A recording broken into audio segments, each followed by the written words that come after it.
So I am really excited to talk to our guest today, Tara Miller. Her life's work revolves around the concept of resilience, and she has over a decade of specializing in trauma treatment. Her approach utilizes neuroscience as a means to regulate the nervous system to develop resiliency, a skill which very much applies to first responders and law enforcement. And I know that you have a little history of working with that population, which we'll get into. But if we don't mind, I'd like to touch on how you got into this field because you kind of have a unique background and story. If you don't mind, just kind of roughly going into whatever you're comfortable with, and then kind of talking about, I think it's unique that you were able to transform your own trauma experience into action, which I think a lot of people generally feel paralyzed by their emotions. So, can you talk a little bit about that? I can. And when you say roughly, it is quite rough. It was quite a rough season of life. And I have a background in marketing and journalism. And so I never really wanted to be a therapist. I never thought of myself as a helper or a really empathetic or compassionate person. And I'm not sure why. I was more driven by the facts and the logic of telling a story.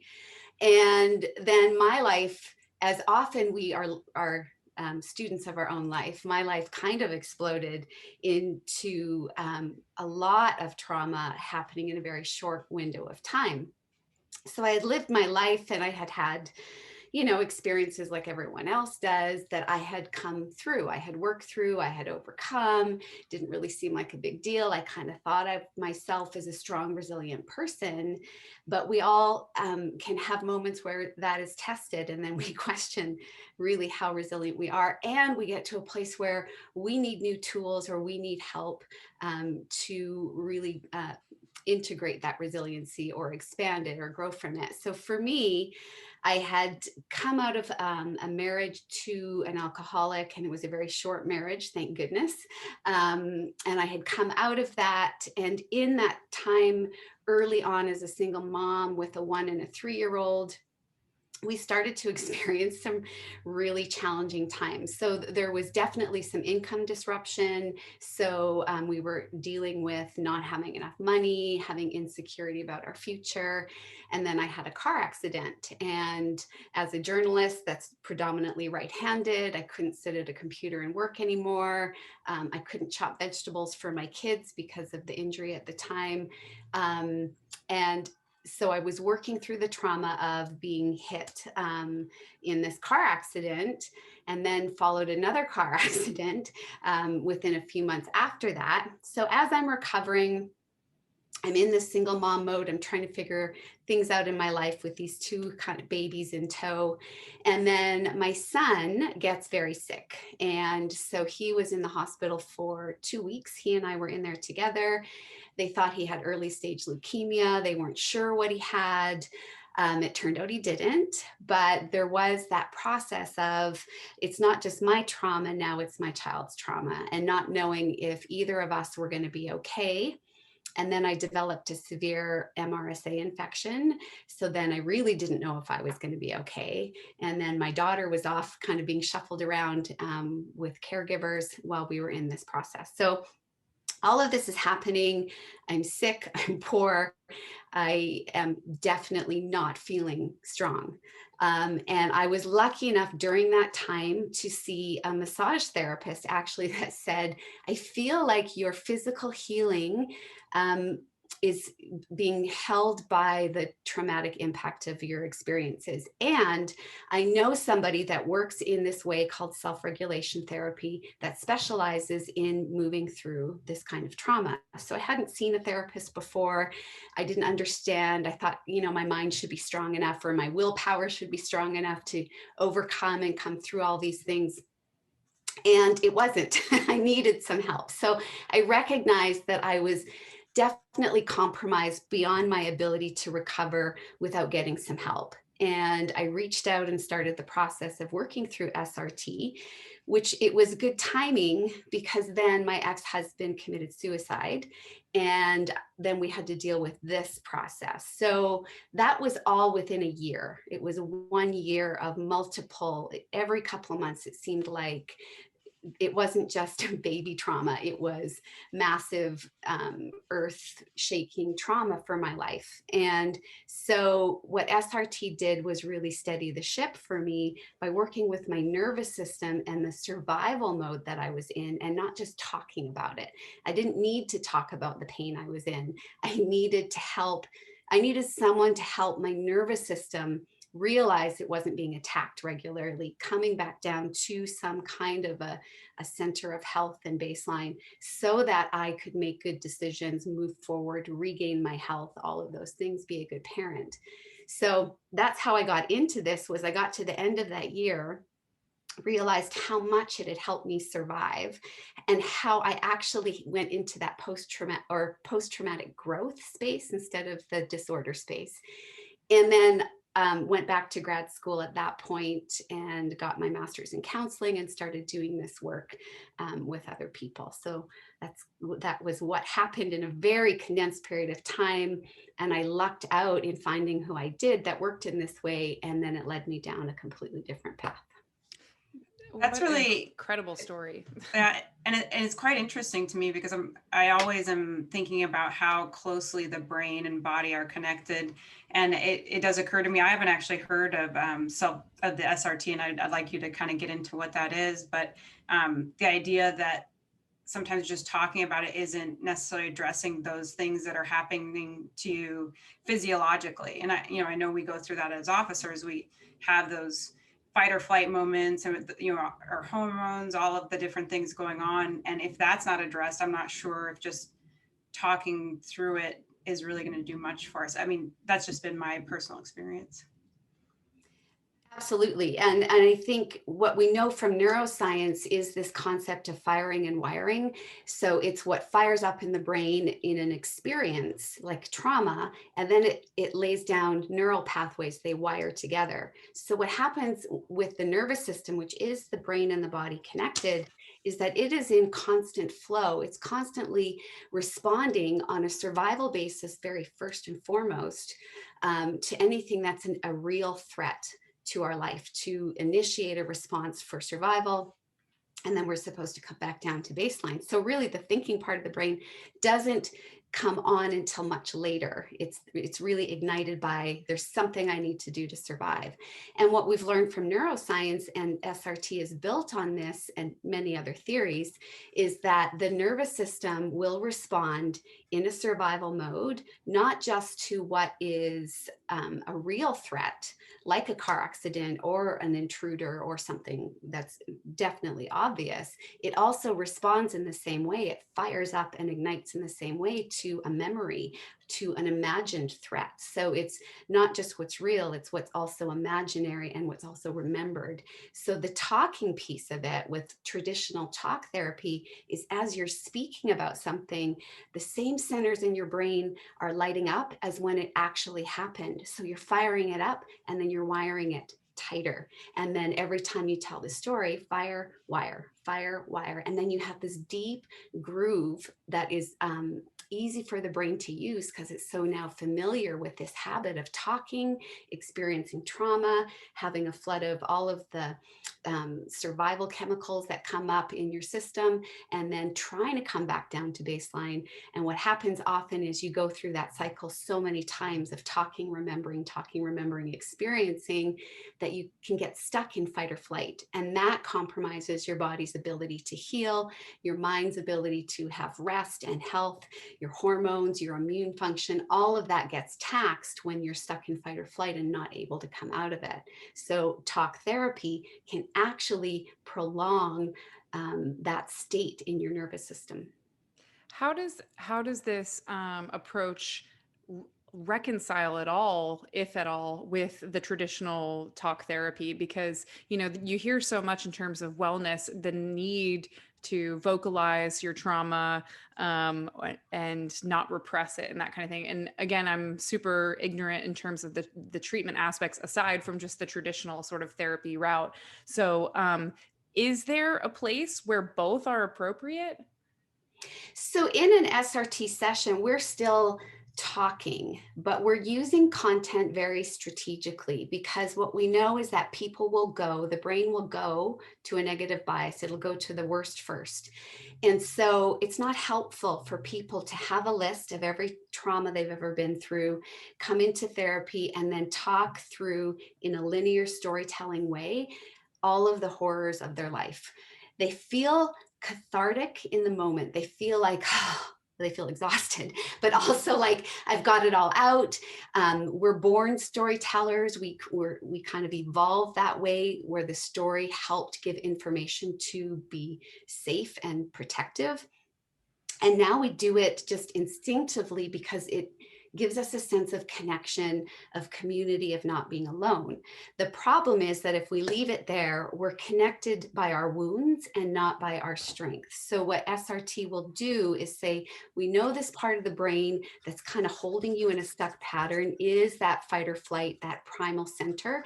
So we're going to reconcile all the parts of your brain, the brain and the body together, using the felt sense. So it's very somatic based, because we know that the language of the nervous system is your physical sensations. So we're going to use that as part of the process.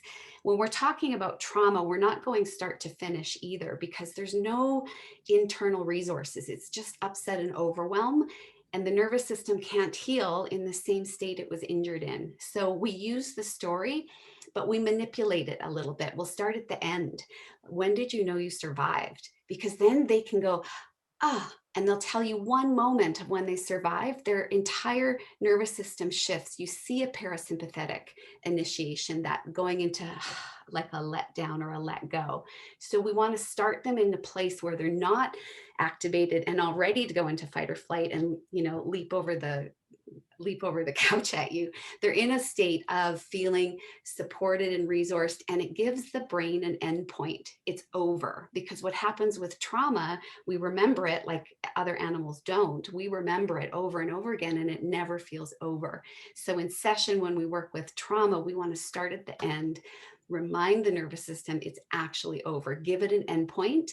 And then as they're having this experience of, this is when I survived, and this part is over, then instead of asking them what they feel or what they think, I'm going to say, what do you notice? And from there, I'm going to look for what they notice in their physical body. And then typically it will be, I notice my breath deepens all by itself. I notice I feel calmer. I notice I feel a little whatever. It's going to be a positive resource. So we want to start from that place, but through the session, we might go into a bit of the story, but we're always teaching the nervous system how to come back down. So we're toning it to be able to feel and experience a threat or an overwhelm, but we're keeping it within a range. It never goes out of a place where they don't feel like they can control it, because in life, resiliency is that ability to experience things. It's proportionate to the response, but you have that confidence and that sense of, I can bring myself out of it. I can come here. So we practice that in sessions so people can do that in life. How would you use that in proactive aspects? Like if you're an officer and you know that you are most likely going to see and experience trauma in your job, is there a way to use that same idea of being able to get through those things in a more resilient way, more quickly, so preemptively? So a lot of that will be, you would do that work outside of a trauma or outside of your work space so that you can prepare for it. So it's again building brain habits outside of work in session so that your nervous system knows how to do it when you're in session. So we can prepare the nervous system for known events outside of those events in a session, using kind of the same techniques, also using different imagination or visualization components, so that you go into those situations knowing what state you're in and what state you need to be in, and having the tools to be able to get in the state that you need to be in, go into that environment, perform in the way you need to perform, but then also the tools where when that's over, you can come out and you can do different things that you've practiced and learned to bring yourself down back into baseline. So that because this job is so much real fight or flight, And then there's reporting, so that is continuing the story. And then there's the critical incident reports, which is continuing the story.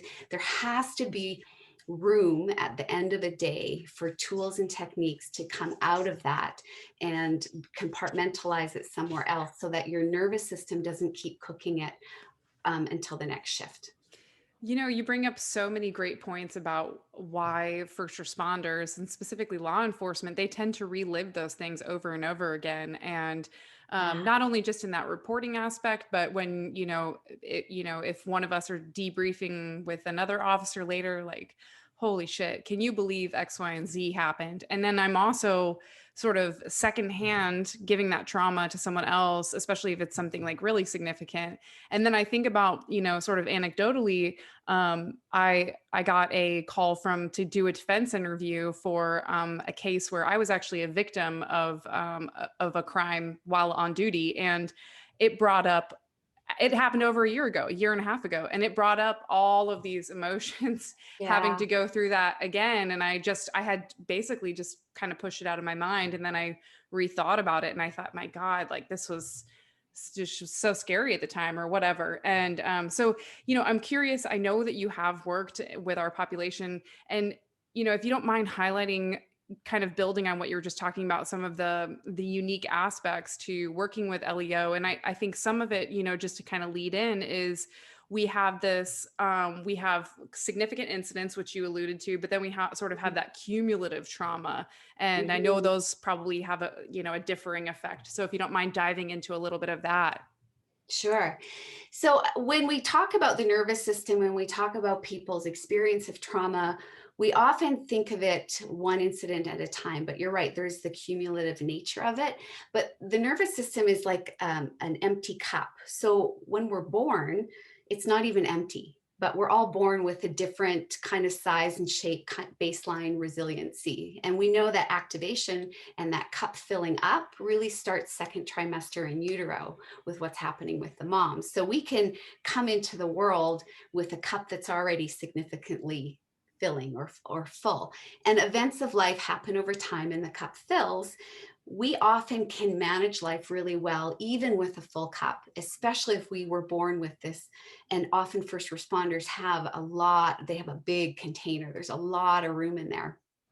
But they also have had events in life often that lead them to want to be in a first responding position. There's something that happened in their past or they witnessed or they experienced that need to rescue or be rescued. And it comes from a full cup that they go into this profession. So it's what's already cooking in the nervous system that maybe hasn't been discharged, that is still filling the cup and it's just hovering. But because the cup is so big, you're able to do your job so well. You're also able to compartmentalize a great deal of what you do and do your job so well, even with a full container that many other people can't. And the problem is that often the place you see the cracks start to happen or the overflow in the personal life or in relationships or in physical health issues or different somatic things that'll come up. So it's what's interesting about working with this population is there's so much capacity. It's really a testament to the innate human resiliency that we have, that you can do what you do and hold it so well for so long.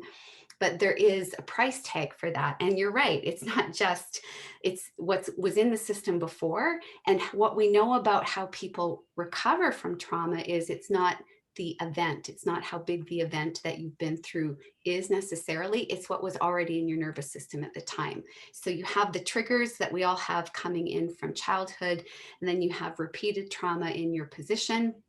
You have to be ready and vigilant and hypervigilant in those positions also, which most of us don't have to do. We only have to be basic survival. So there's these extremes that happen in law enforcement, in first responders, firefighters. Similarly, that there's a lot of room, but there's also there's also places where the compartmentalization doesn't work anymore, or places of deficit. I know with firefighters, we see lots of deficit in their personal relationship lives, that there's a real struggle with connecting, with being present, with not feeling threatened all the time. So working with first responders, what's noticeable is it's not like you can just go somewhere and then let down. It's really difficult to let down when your brain is conditioned to be on guard so much of the time. So in working with this population, a lot of it is finding really small ways to let down, which seems counterintuitive because the container is so big. But what happens is there's a bit of a rebound. You do too much of this. Can you imagine what it would be like to just feel completely protected and just totally let down? There's almost a rebound with first responders, because it's like, what? No, I can't. Like, there's a panic button that says, no, we don't do this. We can't do this. So it's a different approach where the letdown tends to be a little more subtle. It tends to be smaller chunks of it, taking a little bit off the top of the container, as opposed to faster, deeper work. It often has to be slower, and the work needs to be more regular, because it's, anytime I've worked with somebody that was in an abusive relationship, we do great work in a 50-minute session, but they go into the context of their life, the rest of their life, that is undoing what we've tried to do. So it's very similar, where there needs to be a regularity and a practice for this group of people, because there isn't the opportunity to rest and recover and let down anywhere close to how it is for anyone else. Yeah, it's ongoing. Are there physical aspects of SRT that you're doing, or is it more exercises with just talking through, getting them to imagine, that when you are the survivor, when you overcame, when you realized you were good? Is there also sort of a physical aspect to what you do as far as getting the brain and body connected? It's always connecting it to physical sensation. Often we'll see, and it's bringing awareness to what is happening already in the body. So the body connects and is responding all of the time. We're just bringing awareness to it. So there'll be shaking or tingles or warmth or sweating or different physical experiences that the nervous system has, similar to what animals have in the wild when they come out of fight or flight or go into fight or flight. So we have the same thing in session. We're just bringing awareness to what's already there, and connecting that, because when you are picking up what's going on in your body is usually the first one to let you know. So by reconnecting the body and the brain, we have a lot more room to do self-regulation work. It's easier to get to if we're going with the physical sensation. But a lot of people are so disconnected from their bodies too, that it's a really important part to educate and realize that what happens to one happens to the other. There's no separation. There's a constant feedback loop of chemicals and hormones and things shifting. When we bring awareness to that, there's a sense that we can do things to then support it, control it, even just the self-awareness part of knowing, often with big containers, my mind and emotions feel totally in check. I feel sharp. I feel ready, all of these things. It's my physical body that will say, great, but actually you're fatigued, you're getting headaches, you're having jaw tension, you're having like common somatic symptoms of fight or flight, and prolonged fight or flight. So when I'm aware of that, I can put them together. My mind and emotions might be sharp. However, if not everything feels good, it's something's out. So my physical body will give me indicators or nudges or reminders that there's other things I need to do to self-regulate. And knowing what those are gives me more control over my system on a daily basis. That really brings to mind, I've had a couple incidents on the job that were very high stress, like almost in a shooting. And I remember being super aware of how my body was feeling. Like I could feel my eyes change. I could feel, and they were like that for hours after it. And I was just noticing those little things. And honestly, probably, I'm always curious about how the human body works. So it probably helped me just to digest what had happened, just by being super aware of and sort of looking at it like, well, that's really interesting. I can feel like my eyes, dilated or constricted or whatever it was that was going on. And that's super interesting. Okay, now I can start to think about all the things that had happened. Would you say that might be a good practice for officers to do after a critical incident, where they start to just think about what their body is doing? Absolutely. And we do that work in session too, because we'll see, if you're a deer in the wild and you sense a threat very immediately, and they're not thinking about it, it just happens because it's survival. Their eyes, field of vision opens up, their ears really open up, their heart rate increases, their digestion stops or slows, and their blood flow changes to their extremities so they can fight or flight. They usually flee. When they reach safety, they have a sense of it. And then everything, they sense safety, they do big jumping movements, they tremble, they shake, they sweat to get it all out. Then everything returns to normal and they can go graze. So we have exactly the same mechanism, but we'll get stuck because we don't just forget about it. We continue to relive it. But it's valuable to know the signs of that in your own system. So sometimes people will actually get stuck and they feel like they can't read, or the words jump on them after they've had traumatic incident. And we'll do some actual work with playing with vision and depth perception to get the eyes to actually go back and converge where they're supposed to, because you can be stuck kind of like out here, and we can feel that when it happens. Similar with ringing in the ears or hyperacusis, really sensitive to sound. I had that after my car accident where I could hear, I was waiting for a CT and I could hear a conversation down at the end of the hall in another room, which blew my mind. But it helped to know that there's a muscle, there's a stapedius muscle, and it gets stuck open sometimes. And so there's ways we can play with the idea, the imagination of sound in therapy to help mobilize that and back into position. So when you know that these things can happen, you can feel them in your body, they make sense. So if things make sense, that you often feel a settling with that. You don't feel like what's going on. You go, this is what happens when we have a panic attack, or this is what happens when we're in trauma and my eyes might feel this way.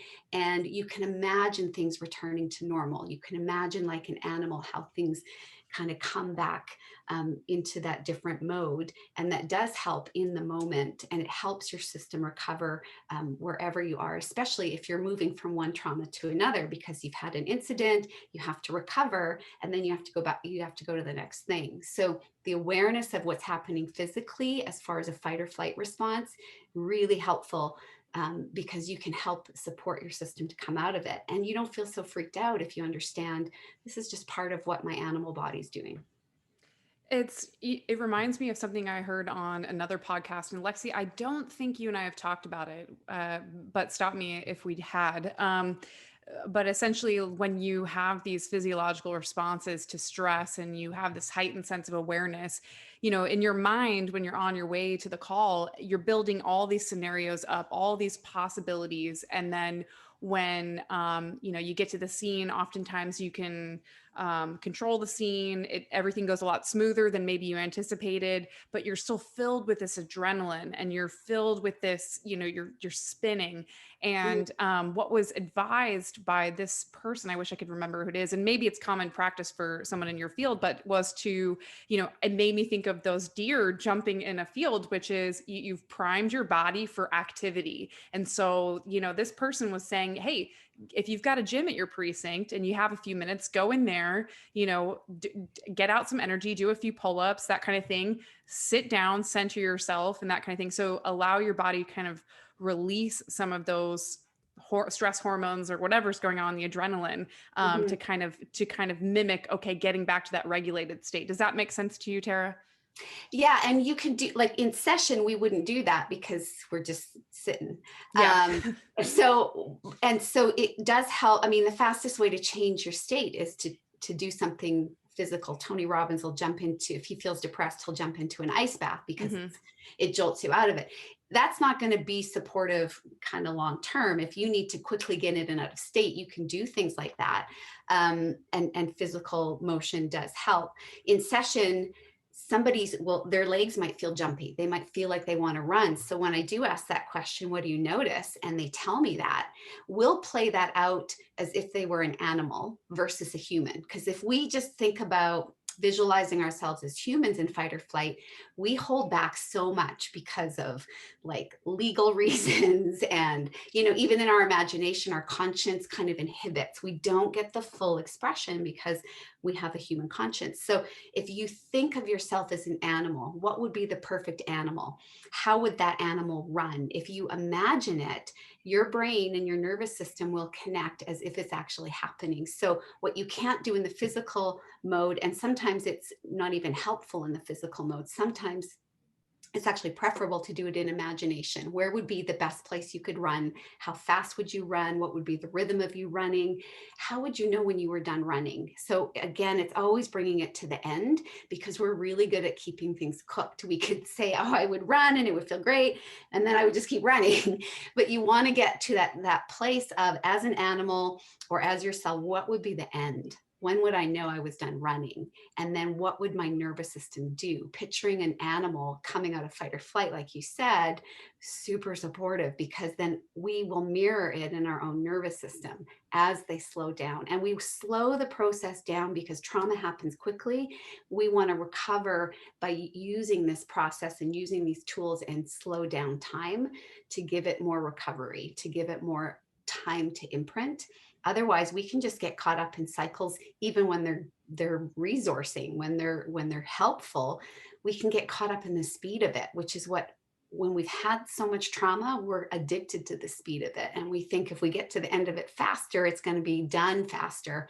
And it's really the opposite. We want to slow things down. So if you do things in physical motion, you want to think of that part too, gradually slowing them down. So if people are experiencing flashbacks associated with PTSD, or even if they're not rising to that level, but they do experience the flashbacks of a traumatic event, would your suggestion then be to play that out to the end point of, okay, when did I know I was okay from this moment? When did I come down? The end point? I would start at the end before I even knew the rest of the story. So I would interrupt the story and help pull them to the end of it. And then we work our way back. So it's a process they call stitching, where you start at the end and you help them get a little regulated. And then you go to somewhere in the beginning before the event. And then you go back to at the event. And then you're stitching. So you're weaving around the event.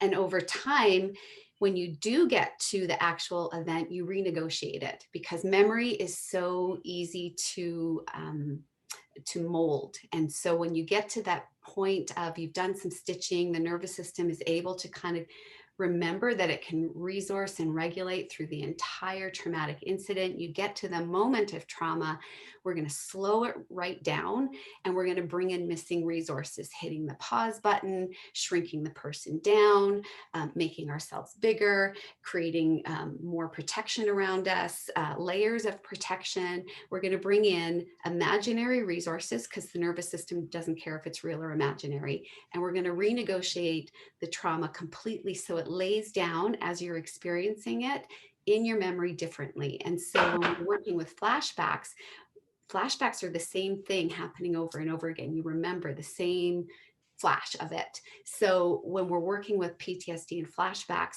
we're going through a different process to slice it up so it's not going back into memory the same way. And we're adding resources to change the story so that the memory doesn't pick up the same pieces over and over again to haunt you with. So then if there is a memory, it's a piece of it, it's not as overwhelming, or it's the new story that we've laid down. That's super interesting.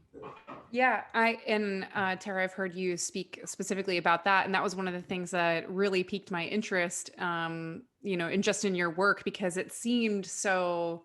I mean, it just seemed so novel. It compared to all the traditional, just like, let's keep talking, let's keep living it out. And I remember you specifically saying, I believe you were on a episode with Kirk Parsley, Dr.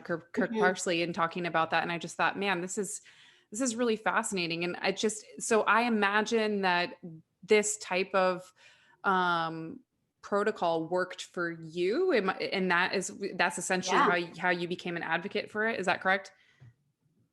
Right. Right. Okay. I Okay. had tried the other approaches as far as like the cognitive behavioral books and workbooks, Hmm. and I felt like I was bright. I should be able to outthink my own thoughts. Didn't Hmm. work. I just was stuck in fight or flight from so much of what went on. And then at the end of that, there was grief and loss. And then I did all of this work. And then at the end of that was more. I met really the love of my life. And then he passed away in a motorcycle accident. So I needed, if I hadn't done this, I don't know what would have happened then, because I was finishing up my degree when he died, and I had built that resiliency. So it was devastating, but I didn't completely feel broken. I continued to move on, and I feel and I believe that what I did with SRT helped me become even more resilient, even stronger, even more healthy, the healthiest I've ever been in not just my mind and emotions, but in my physical body. And it allowed me to move through the next traumas of life in a much more aware way, in a much more, I was able to complete my grief and complete the loss and complete that trauma in a much faster way, because I had already trained my nervous system and toned it like working out in a gym to be able to know what to do when the next one happened. I think the maybe this is a taboo word to use in therapy, but it provides this almost semblance of controlling the trauma. And for anybody that's even remotely type A, there's for sure some comfort in knowing that, with an approach like that. I mean, certainly that's something that I think everyone kind of wants to feel, as long as your personality type isn't one that just wants to wallow in grief. And Right. I think there are some people who are more sort of There are. prone to that. So it is like refreshing to hear an approach that allows you to just sort of say, not today, brain. Like, It gives you a sense of you can handle it. I'll still Mhm, have fragments or memories around anniversaries of different things that have happened, of course, because you don't erase your memory. mhm. But when they come, it's like a ping instead of being like blindsided by it or losing a day from it. It's a memory and an awareness.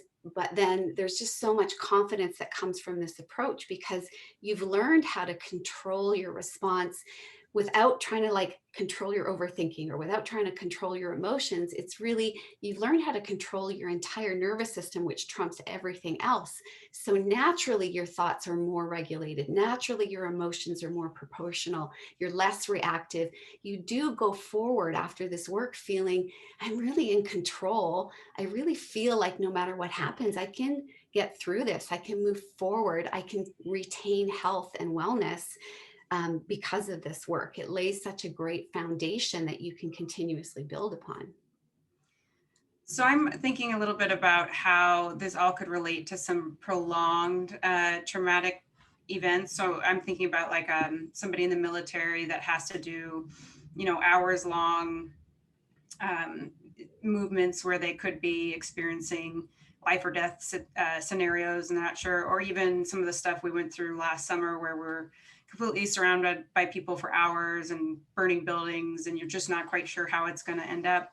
I Mhm. imagine, obviously, like the ideal situation is you had already done this work, so you are already more resilient. But it makes me think of like in those moments, maybe having that visualization of, this will be over and I will be okay and I will survive. And this, and that might help bring you back to a bit more centered state instead of just living in that kind of fight or flight for hours and hours and hours on end.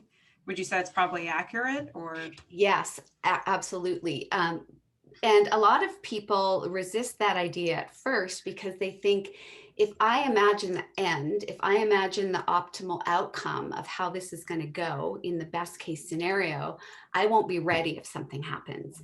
And we see this a lot with car accident victims too, is they're like, they just can't kind of let go in that moment because they're so worried they won't be able to respond in the right way. But what we know about the nervous system is you have the flexibility to respond in the best way possible when you're coming from a more grounded place versus or still that peak performance state of you're a little bit elevated and you're ready, but you're not hypervigilant, you're not overexhausted from that. So that idea that you can be closer to baseline and it actually makes you perform better, it makes you respond more appropriately to the situation is supportive and validating for this kind of work. But the imagination is so powerful, and the nervous system tracks with it.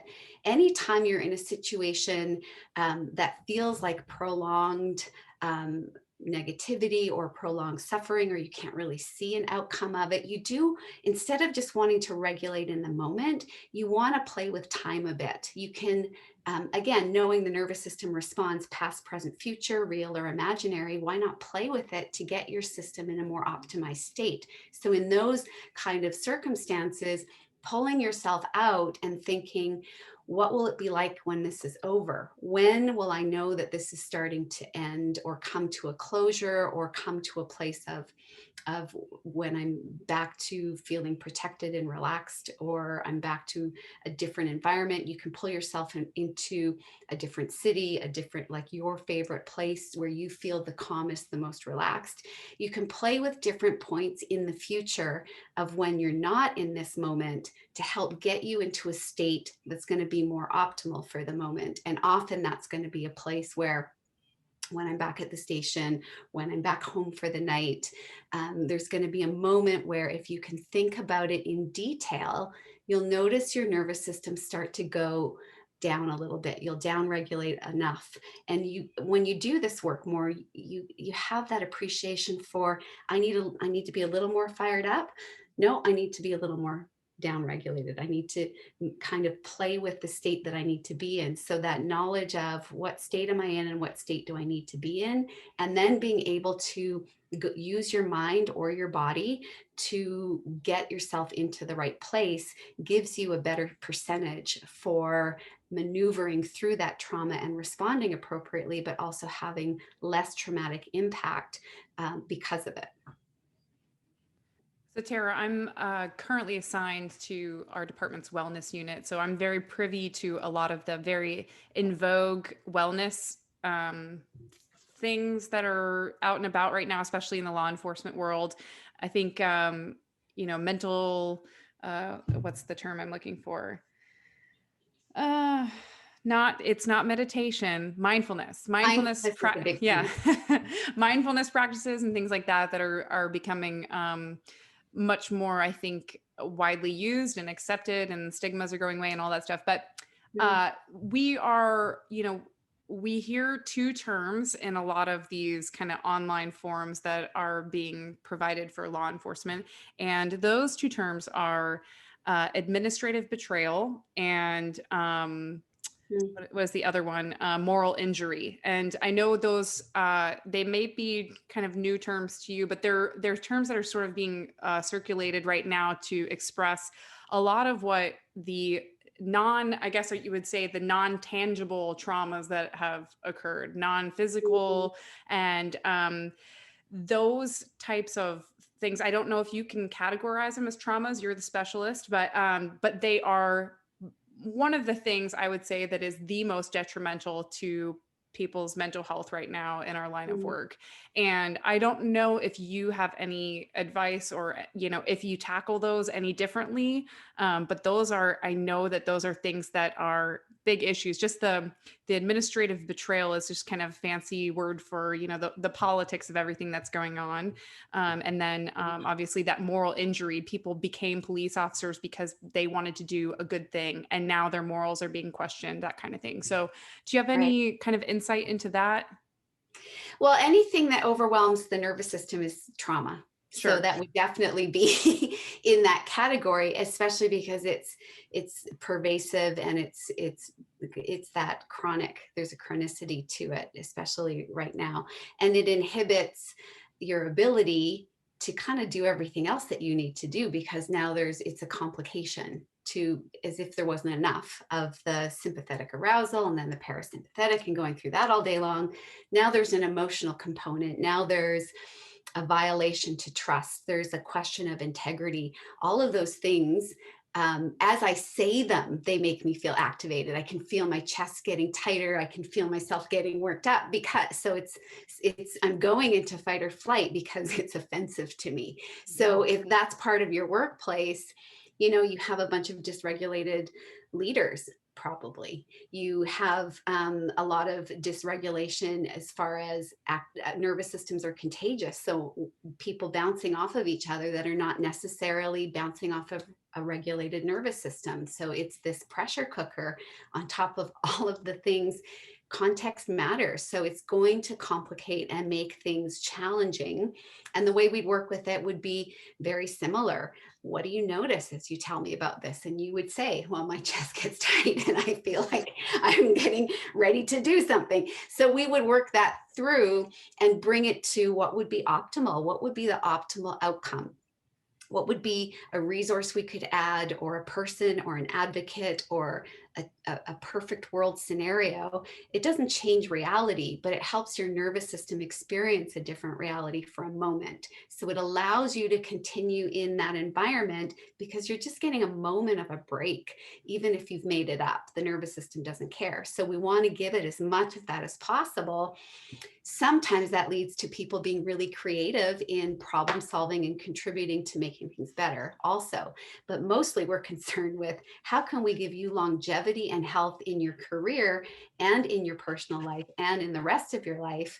And it's these moments of taking slices off the top to give you as much regulation in a moment as possible, so that you have all these brain habits where when you feel it, you know what it is, you can kind of call it in your mind, but you have ways to come out of it. And that's the bigger part of it, which is that resilience is not being responsive. It's being able to respond and have it be proportionate, and then being able to come out of it and knowing that you can just do that as many times as life is going to call you into it. I think you've perfectly described what's going on right now in law enforcement, as far as a lot of unregulated nervous systems bouncing off of each other. And also, I think you've also perfectly described how this podcast came to be, because there was a lot of frustration and all of the things Callie has described that we were going through. And it was that imagination of like, how could it be better?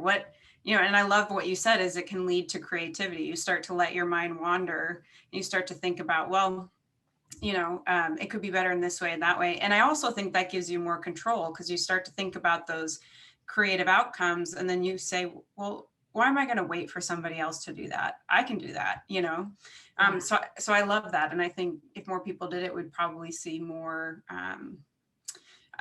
progress towards just everybody being a little bit better.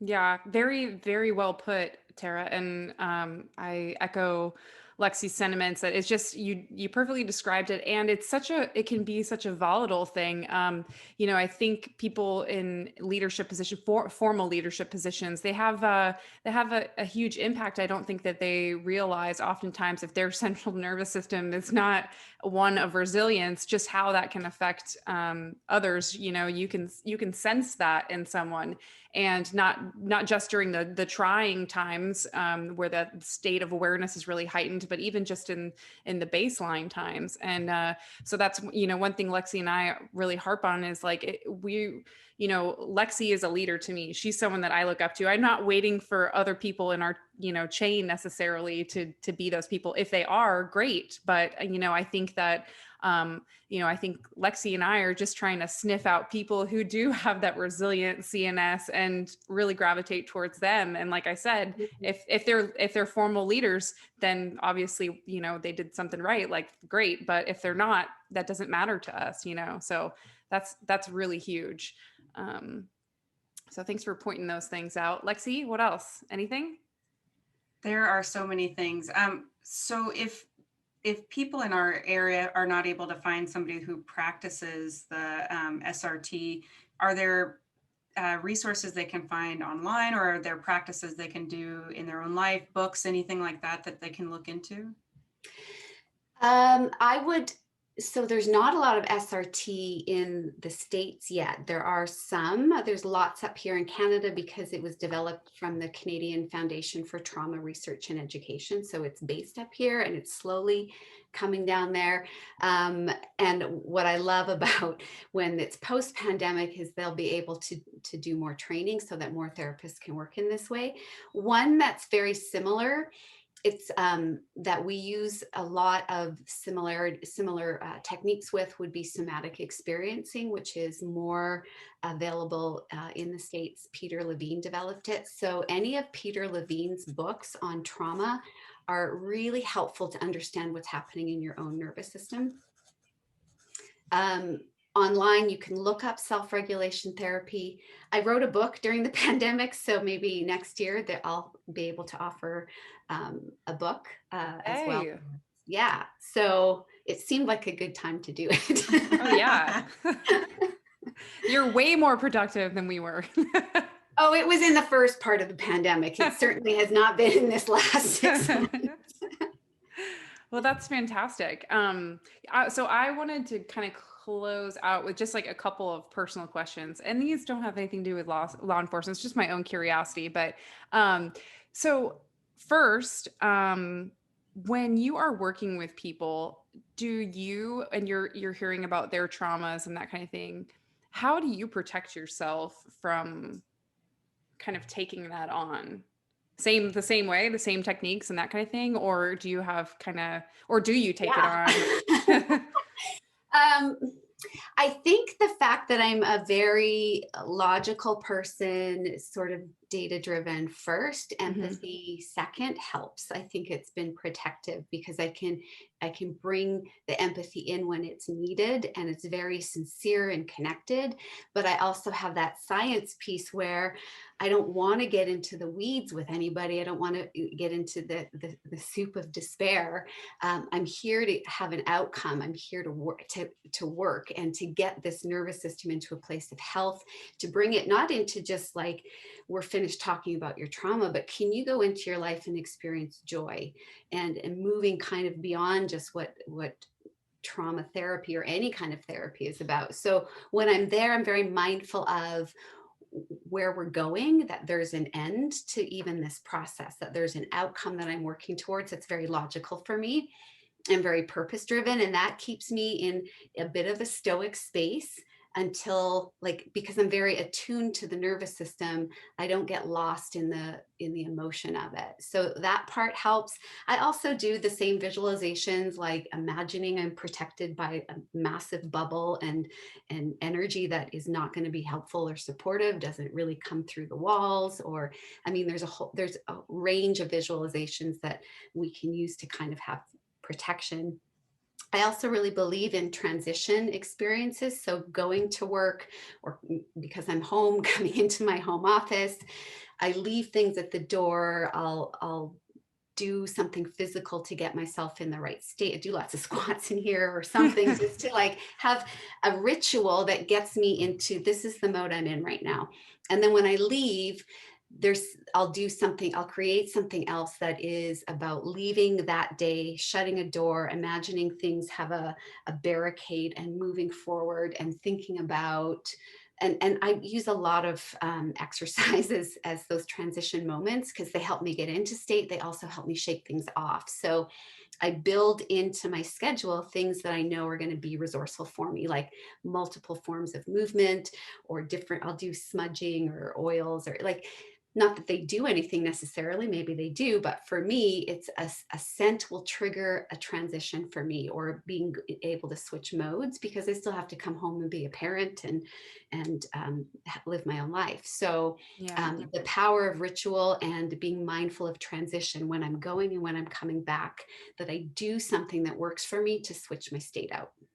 Lexi, I'm sure you can relate. Mine is boots. Well, when I was on the street, it was boots. Like boots are one of the last things that go on and the first things that come off. And that physical thing I was a bit of a Mr. Rogers moment for me every day. I love it. I love it. It actually makes me think of rituals that ancient tribes had, like going off to war, sacrifices prior to doing that.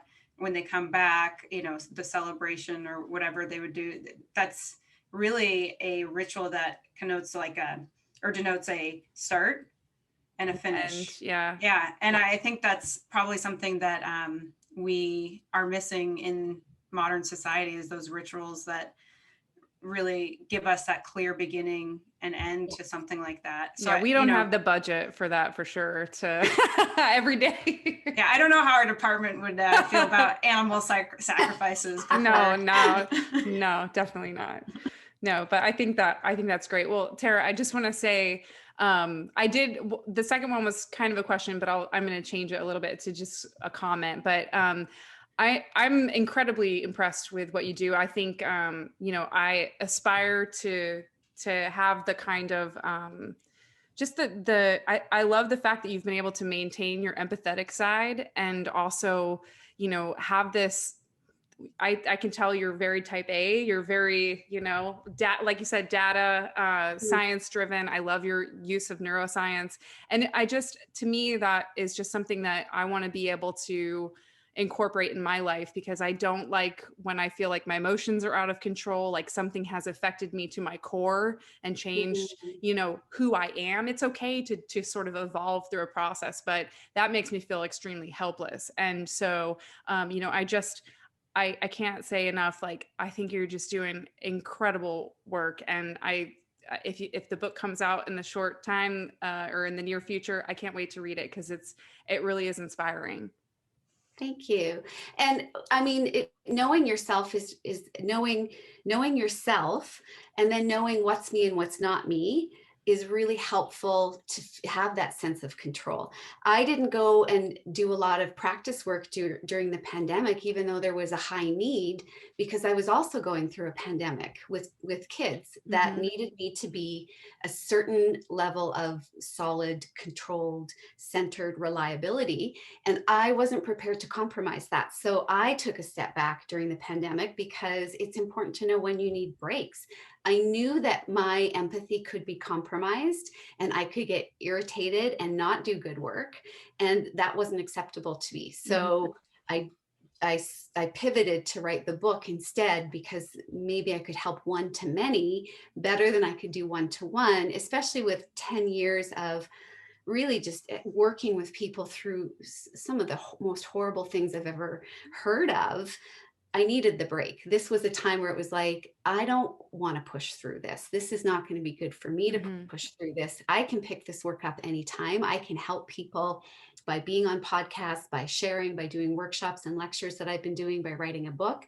And when I'm ready, when I feel like it's the best thing for me, because I don't want to sacrifice my life for the sake of someone else's either, it was part of that really thought out, I don't want to be emotional about this, but what's really going to be best for me. And so what anybody can do is think kind of in that long term, what's the story that I need to tell right now that's going to make me feel really proud about myself if I'm telling it 5 years down the road, if we're not in a pandemic, if I'm retired, if my work is different, what's the story I want to tell about how I moved through this part of my life now? And I think about that all the time in the choices that I make, because I do like to feel control, but I also I always don't want to second guess myself. So as much as I can reduce that by pulling myself into another space and thinking about what's the story I want to tell, the story I wanted to tell this year was I pivoted to do things that were not going to compromise my resiliency or that of my family's.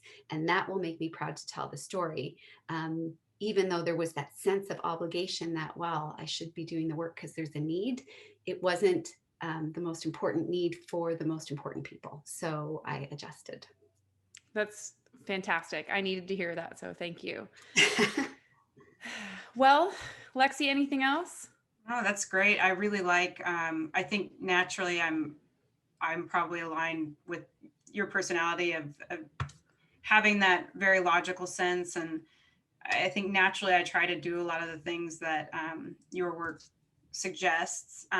But I really like having sort of spelled out processes. And I love that. I really am going to be looking for anything I can digest to learn more about that stitching and visualization and the process. I love processes. I mean, I think it's great for me personally. It's a really good way for me to do things. If I know, okay, I can start at A and then go to B and then C, and by the end it'll, get me somewhere. Right. So listening to you is just affirming so much for me, in how I've been trying to deal with things, and then giving me a lot of tools for, bringing that just to the next level. So I love it. Great. I'm glad Thank to you hear so that. much, Tara, for hopping on with us today. Thank you for having me. I was thrilled to come.